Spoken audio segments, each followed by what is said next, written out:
Dios te bendiga, hermano y amigo. Mira, estos comentarios que estás haciendo me están dando mucho material que ya tenía por ahí un poquillo rezagado. Te voy a contestar esto de Mateo 16:18 porque hay mucho desconocimiento bíblico, tanto de católicos como de muchos evangélicos. No quiero decir que todos, pero hay muchos que no conocen algunas cosas, ¿verdad?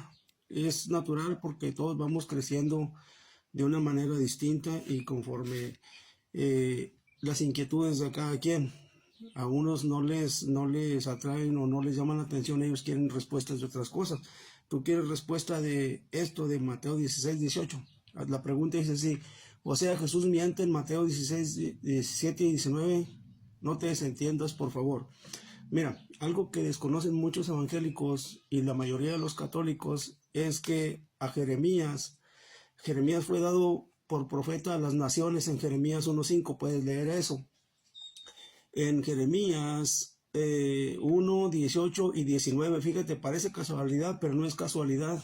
Jeremías 1, 18 y 19 dice así: yo te he puesto en este día como ciudad fortificada, como muro de bronce, como columna de hierro, contra los reyes de Judá, contra sus príncipes, contra sus sacerdotes y contra todo el pueblo de la tierra, y pelearán contra ti, pero no te vencerán.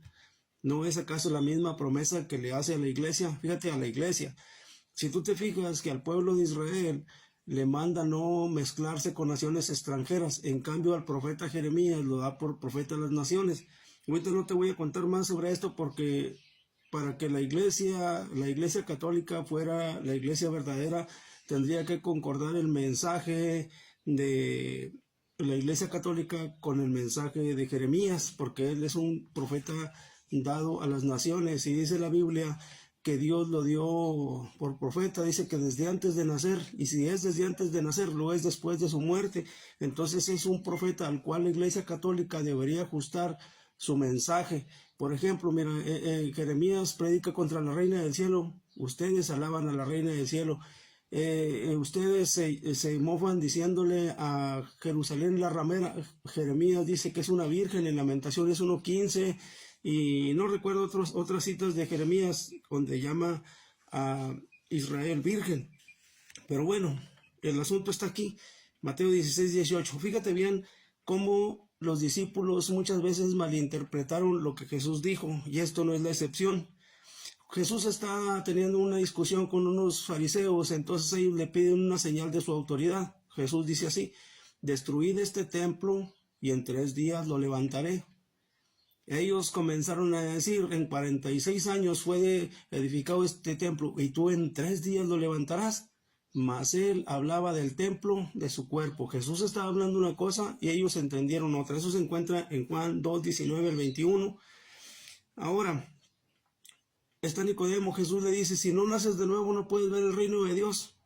Jesús le está hablando una cosa y él entiende otra. ¿Puede acaso un hombre entrar al vientre de su madre y nacer por segunda vez? Eso lo encuentras en Juan 3 y 4. Juan 4:10. Jesús está con la mujer samaritana. Jesús le dice: si tú conocieses el don de Dios y quién es el que te dice dame de beber, tú le pedirías agua a él.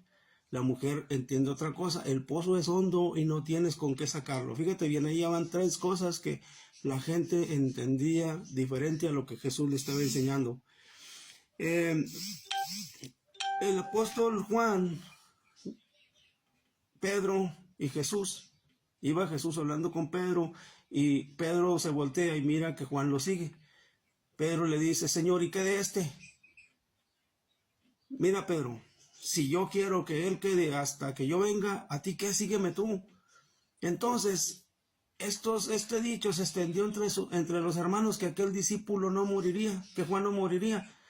Dice la Escritura, aunque Jesús no le dijo que no moriría, sino que si yo quiero que él quede hasta que yo venga, ¿qué a ti, Pedro? Sígueme tú. Jesús estaba hablando una cosa y ellos hicieron otra doctrina. Aquel discípulo no va a morir porque Jesús así parece que lo dio a entender. Bueno, entonces vamos a Mateo 16:6. Jesús les dice a sus discípulos cuando van en la barca: mirad, guardaos de la levadura de los fariseos y de los saduceos. Entonces dice la Escritura que los discípulos empezaron a decir, a murmurar, a escondidas supuestamente de Jesús. Jesús sabía lo que estaban haciendo. Dice esto porque no trajimos pan. Fíjese bien, aquí hay una cosa muy clara que debemos ver. Aquí se está refiriendo al pan, a la levadura. No porque dijo la levadura, estaba hablando de un pan literal.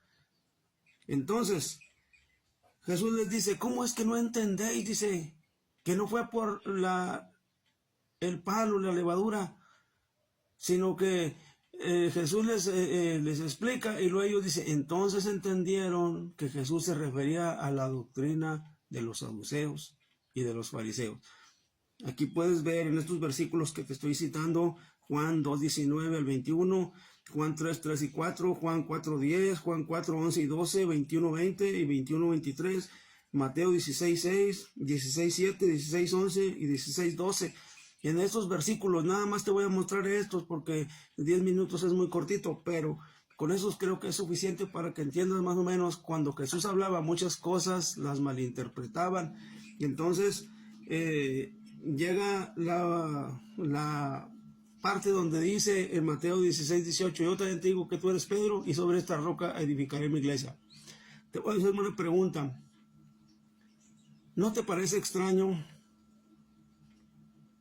que se profetizó que un discípulo sería un traidor, pero no se profetizó que un discípulo sería una roca en la cual se edificara la iglesia? Si Pedro es la roca, ¿sobre qué está edificado Pedro? ¿Pedro está edificado sobre la arena? Si él es la roca, o Pedro está edificado en la roca. Y si Pedro está edificado en la roca es Cristo. No vas a hallar otro versículo que diga que Pedro es la roca. Todo el Antiguo Testamento, la roca es Cristo. En Deuteronomio dice, porque su roca no es como nuestra roca. En el Salmo 62 dice, únicamente Él es mi roca, solamente Él es mi salvación. Entonces, ¿no te parece extraño, como ya te dije, que se profetizara que un discípulo sería un traidor? ¿O acaso era más importante Judas que Pedro? Ahora fíjate bien lo que enseñó Cristo. Cristo siempre hizo lo que enseñó. O sea, Él no enseñó una cosa e hizo otra. Jesús dijo, ¿a qué compararé pues al hombre prudente? Dice, el hombre prudente es semejante a aquel que edificó su casa sobre la roca. Cavó y ahondó, dice en otra parte de la escritura, cavó y ahondó, profundizó en el conocimiento hasta que encontró a Cristo y sobre Cristo edificó. Cristo es la roca o sus palabras. El hombre imprudente edifica sobre la arena. Ahora, si Cristo enseñó que el hombre prudente edifica sobre sus palabras, ¿crees a Jesús tan ignorante como para edificar en Pedro y no en su palabra? Para edificar a su iglesia en Pedro. Entonces, mira bien cómo se malinterpretó.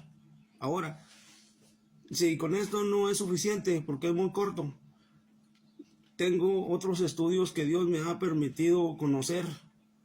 ¿Dónde estaba la iglesia evangélica hace 2000 años? Te puedo explicar con la Biblia. No tenemos historia porque la iglesia católica se encargó de borrar, pero con la Biblia te puedo explicar paso a paso dónde está profetizada la iglesia católica. Cómo la iglesia católica no tiene futuro, no vienen las profecías, tiene historia, pero no hay futuro. Te puedo explicar paso a paso dónde resurgió, dónde le habló Dios a la iglesia católica, dónde describe Jesús cómo nació la iglesia católica con lujo de detalle. Por lo pronto, escudriña esto. Me extraña que teniendo el mensaje escrito padezcas de teléfono descompuesto. Revisa la escritura y te vas a dar cuenta que la roca es Cristo desde la antigüedad. Y todos bebían de la misma bebida espiritual porque bebían de la roca espiritual que los seguía, y la roca era Cristo. Yo pongo en Sion una roca. Entonces ninguno puede poner otro fundamento que el que está puesto, el cual es Cristo. Que Cristo es la piedra del ángulo, y cómo van a tropezar, andan volando arriba para que tropiecen con ella. Pon atención a la palabra, hermano, y por el bien de tu alma, escudriña la escritura. No te quedes con solamente Mateo 16, 18 y lo que te enseñaron. Dios te bendiga.